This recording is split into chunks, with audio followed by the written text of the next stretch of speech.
Hello friends, welcome to my channel. இன்றைக்கி வீடியோவில் பார்த்தீங்கன்னா ஒரு ஹெல்த்தியான ரெசிபி தான் பார்க்க போகிறோம். Evening snacks recipe. பார்த்திங்கன்னா ராகி மாவும் வாழைப்பழத்தையும் வச்சு ஆவியில் வேக வச்சு எப்படி ஈஸியாக செய்யலான்னு பார்க்கலாம் வாங்க. நம்ம சேனலுக்கு நீங்கள் புதுசாக இருந்தீங்கன்னா மறக்காமல் சப்ஸ்கிரைப் பண்ணிவிட்டு கூடவே பெல் சிம்பிளே கிளிக் பண்ணிடுங்க. வாங்க வீடியோக்குள்ளே போகலாம். ஃபஸ்ட்டு இந்த ரெசிபி செய்யறதுக்கு வெல்லம் கரைச்சி எடுத்துக்கலாம். ஒரு கடாய் அடுப்பில் வச்சுட்டு 1 கப் அளவுக்கு தண்ணி சேர்த்துக்கலாங்க. இப்போ தண்ணி எடுத்த அதே கப்பில் 1 கப் அளவுக்கு உடைச்ச மண்டை வெல்லம் சேர்த்துருக்குறேன். நீங்கள் வெள்ளத்துக்கு பொதுவாக நாட்டு சக்கரை கூட சேர்த்துக்கலாம். அடுப்பை லோ ஃப்ளேமில் வச்சுட்டு இந்த வெள்ளத்தை நல்லா கரைச்சி எடுத்துக்கலாம். பாகுபதமெல்லாம் நம்மளுக்கு தேவையில்லை. ஜஸ்ட் வெல்லம் கரைஞ்சி எடுத்தால் போதும். பாருங்கள், வெல்லம் நல்லா கரைஞ்சிருச்சு. இது அப்படியே நம்ம வடிகட்டி ஓரமாக வச்சுருவோம். அடுத்து பார்த்திங்கன்னா இதுக்கு 3 வாழைப்பழம் எடுத்துருக்குறேன். நீங்கள் எந்த வாழைப்பழம் வேணாலும் எடுத்துக்கோங்க. தோலை உரிச்சிட்டு சின்ன சின்ன பீஸாக கட் பண்ணி வச்சுக்கலாம். இப்போ ஒரு கடாயில் பாருங்கள், 1 டீஸ்பூன் நெய் சேர்த்துக்கிறேன். நெய் நல்லா கரைஞ்ச பிறகு நம்ம கட் பண்ணி வச்சுருக்கிற வாழைப்பழத்தை இது கூட சேர்த்துடலாம். நெய்யில் நெய்யில் வாழைப்பழம் 3/4 வாசி மசிஞ்சு வரணும். அது வரைக்கும் நம்ம நல்லா வதக்கி விட்டுடலாம்.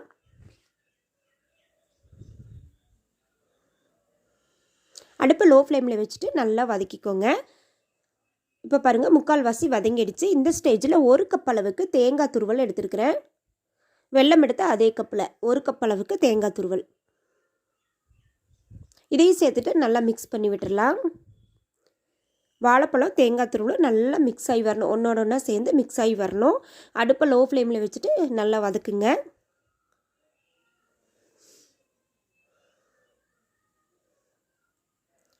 கொஞ்சம் பொறுமையாக வதக்குங்க. அப்போ தான் தேங்காய் துருவல் வாழைப்பழம் நல்லா மிக்ஸ் ஆகி வரும்.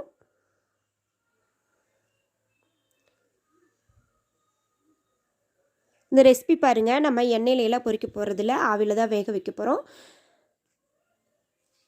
இப்போ பாருங்கள், நல்லா வதங்கிடுச்சு. இப்போ இது கூட நம்ம கரைச்சி வச்ச வெல்லத்தை சேர்த்துருவோம்.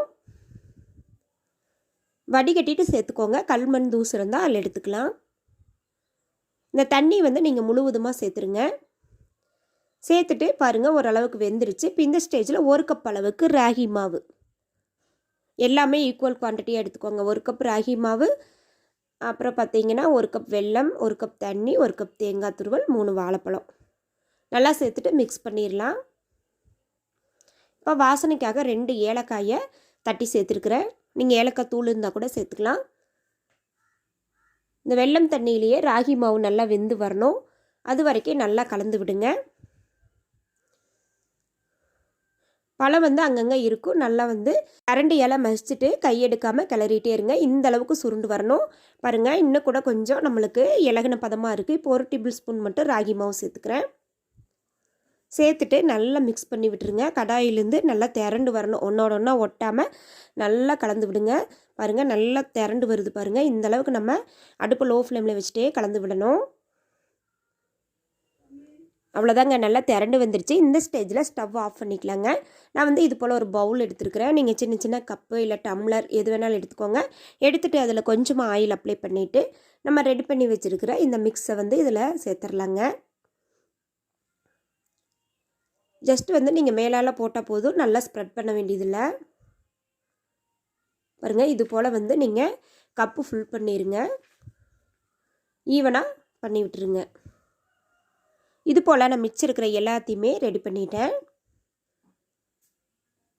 இப்போ பாருங்கள், இட்லி பானையில் தண்ணி வச்சு நல்லா கொதிச்சு வருது. இட்லி தட்டு வச்சுட்டு இது மேலே நம்ம ரெடி பண்ணி வச்சுருக்கிற கப்புகளை வச்சிடலாம். வச்சுட்டு ஹை ஃப்ளேமில் வச்சு ஒரு 10 நிமிஷம் ஆவியில் வேக விட்டுருங்க.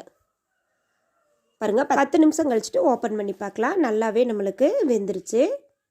இந்த ஸ்டேஜில் ஸ்டவ் ஆஃப் பண்ணிவிட்டு ஒரு 5 நிமிஷம் நல்லா ஆற விட்டுருங்க. 5 நிமிஷம் கழிச்சுட்டு கத்தியில் இது போல் ஓரங்களில் எடுத்து விடலாம். ஜஸ்ட்டு லைட்டாக எடுத்து விட்டிங்கனாலே போதும். இப்போ பாருங்கள், தட்டில் கமுத்திக்கலாம். அப்படியே அழகாக பூ போல் விழுந்துடும். இது போல் எல்லாத்தையுமே நான் எடுத்துட்டேங்க.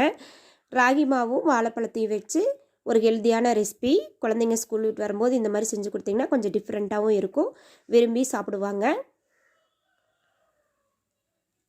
பாருங்கள், எவ்வளோ சூப்பராக அல்வா போல் இருக்குது. இந்த வீடியோ பிடிச்சிருந்தா சேனலை மறக்காமல் சப்ஸ்கிரைப் பண்ணிடுங்க, லைக் பண்ணுங்கள், ஷேர் பண்ணுங்கள்.